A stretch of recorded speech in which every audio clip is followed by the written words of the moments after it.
Assalamualaikum warahmatullahi wabarakatuh. Perkenalkan, nama saya Rika Putri Andini dari kelas 11 MIPA 2, nomor absen 27. Di sini saya akan mempresentasikan hasil pengerjaan dari tugas 2 yang lalu, yaitu mengenai faktor penghambat dan faktor pendorong dari persatuan dan kesatuan yang ada di lingkungan sekitar. Nah, sebelumnya saya akan menjelaskan terlebih dahulu apa itu persatuan, kesatuan, dan perbedaan di antaranya.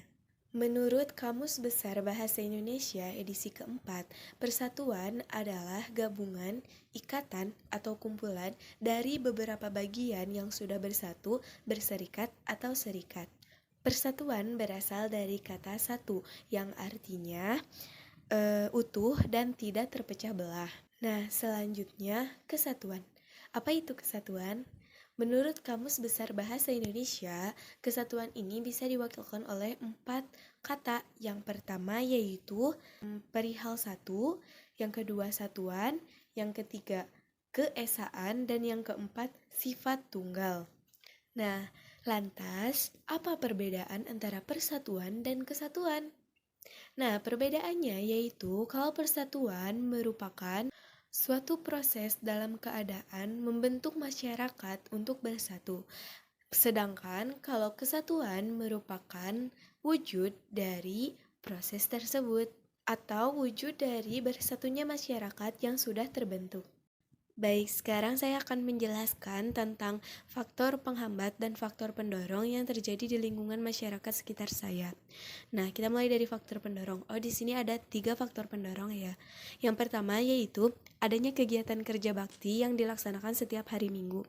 Dengan adanya kegiatan kerja bakti yang melibatkan lebih dari 1 orang warga kompleks tempat saya tinggal, maka dapat menumbuhkan persatuan di lingkungan sekitar karena tumbuh kerjasama dan gotong royong antar sesama warga. Nah, jadi kenapa sih kerja bakti ini bisa menumbuhkan rasa persatuan di antara individu yang ada di kompleks saya? Karena adanya kerjasama dan gotong royong di dalamnya. Gini, karena kan kalau kerja bakti itu kita berbagi tugas. Ada yang memotong rumput, ada yang membuang sampah, ada yang menyapu jalan, ada yang membersihkan selokan, dan itu merupakan suatu kerjasama yang sangat bagus sekali jika dilaksanakan di komplek tempat tinggal kalian juga. Nah, jadi solusinya kerja bakti ini harus dilaksanakan rutin karena selain dapat membuat lingkungan kita bersih, nah jiwa-jiwa persatuan dan kesatuan juga dapat tumbuh karena kerja bakti ini. Oke, faktor pendorong yang kedua yaitu rutinnya dilaksanakan kegiatan pengajian ibu-ibu setiap Jumat sore, pengajian bapak-bapak setiap malam Sabtu, pengajian anak remaja setiap malam Senin, dan pengajian dari seluruh kalangan setiap 3 bulan sekali. Nah, dengan adanya pengajian ini, warga dapat lebih menumbuhkan rasa peduli antara satu sama lain dan bisa lebih mengenal, di mana biasanya sebuah komplek itu ada sifat individualisme yang tinggi dan sibuk dengan urusannya masing-masing, tapi dengan adanya pengajian ini kita dapat saling berbagi dan saling peduli. Nah, dengan begitu persatuan dan kesatuan pasti akan terwujud dan akan lebih meningkat dari sebelumnya. Solusinya yaitu sebaiknya pengajian selalu dilaksanakan, mengingat di negara Indonesia dan terutama di kompleks saya juga mayoritasnya beragama Islam, dan selain itu kita juga mendapatkan ilmu tentang agama kita dan meningkatkan iman kita kepada Yang Maha Kuasa. Nah, faktor yang ketiga yaitu adanya kegiatan malam keakraban pada malam hari Idul Adha. Dengan adanya acara seperti ini pasti menumbuhkan rasa persatuan karena kita juga ada kerjasamanya, berbagi tugas. Ketika ibu-ibu membuat olahan makanan untuk acara ini, dan bapak-bapak menyiapkan panggungnya, menyiapkan kursinya, menyiapkan lingkungannya agar tertata rapi dan membagikan undangan, dan anak-anak remaja pun turut membantu dalam hal ini. Nah, solusinya, jika keadaan memungkinkan, sebaiknya kegiatan tersebut tidak hanya dilaksanakan sekali dalam setahun, agar kerjasama, gotong royong, dan sosialisasi, serta rasa saling menghargai antara satu sama lain, yang hal tersebut pasti mendorong persatuan dan kesatuan selalu meningkat dan ada dalam diri setiap individu di warga komplek kami. Oke, itulah faktor pendorong yang saya sebutkan dalam presentasi kali ini. Dan kita masuk ke faktor penghambatnya. Di sini faktor penghambatnya juga agar seimbang dengan faktor pendorong, ada 3 juga faktor penghambat. Yang pertama yaitu sombong terhadap pencapaian. Pastilah kita juga tidak suka dengan sifat sombong, karena terkadang ada saja di lingkungan sekitar saya yang menyombongkan profesi ataupun menyombongkan prestasi yang diraihnya. Sebaiknya nih, bukannya disombongkan, hal tersebut sebaiknya bisa menginspirasi warga lain untuk melakukan sesuatu yang membuat warga lain pun bangga seperti yang dilakukan oleh dirinya.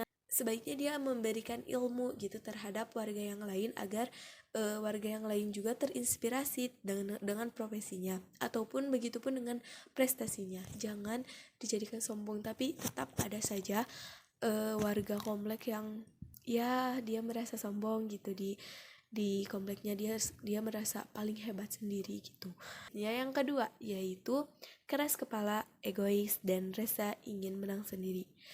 Di lingkungan sekitar kita ada saja orang yang memiliki sifat keras kepala atau sifat egois ataupun rasa ingin menang sendiri.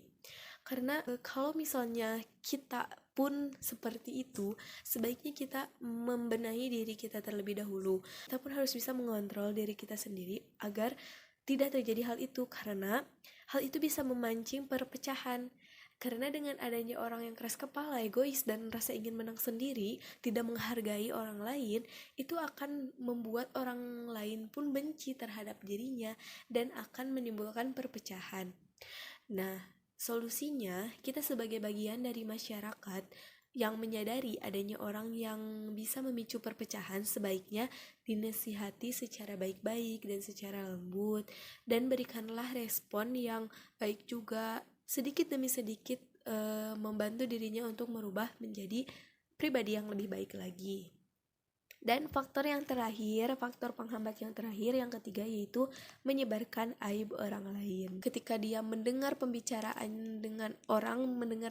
orang lain, dan itu pembicaraannya kebetulan tentang aib atau apapun itu, dan disebarkanlah, digosipkanlah, itu pasti tertimbul puing-puing kebencian, perpecahan yang akan terjadi di lingkungan masyarakat ini, dan itu sangat fatal sekali terjadi, dan terutama itu biasanya terjadi di lingkungan ibu-ibu. Kita pun sebagai manusia yang bersosialisasi harus juga menjaga apa yang harus kita ceritakan dan apa yang tidak usah kita ceritakan, karena bahaya sekali kita menceritakan aib orang, bukan timbul perpecahan saja, kita pun pasti mendapatkan dosa.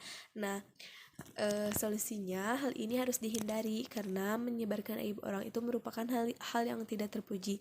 Sebaiknya kita harus berhati-hati dalam bercerita mengenai masalah pribadi atau aib kita, dan yang lebih baiknya tidak usah diceritakan. Kita mencari jalannya saja sendiri untuk keluar dari masalah tersebut. Dan ya segitulah yang bisa saya sampaikan. Mohon maaf bila ada kata yang salah, dan mohon maaf sekali suara saya jika tidak enak didengar karena lagi kurang fit badannya, lagi flu. Mohon maaf sekali lagi, dan sekian dan terima kasih. Wassalamualaikum warahmatullahi wabarakatuh.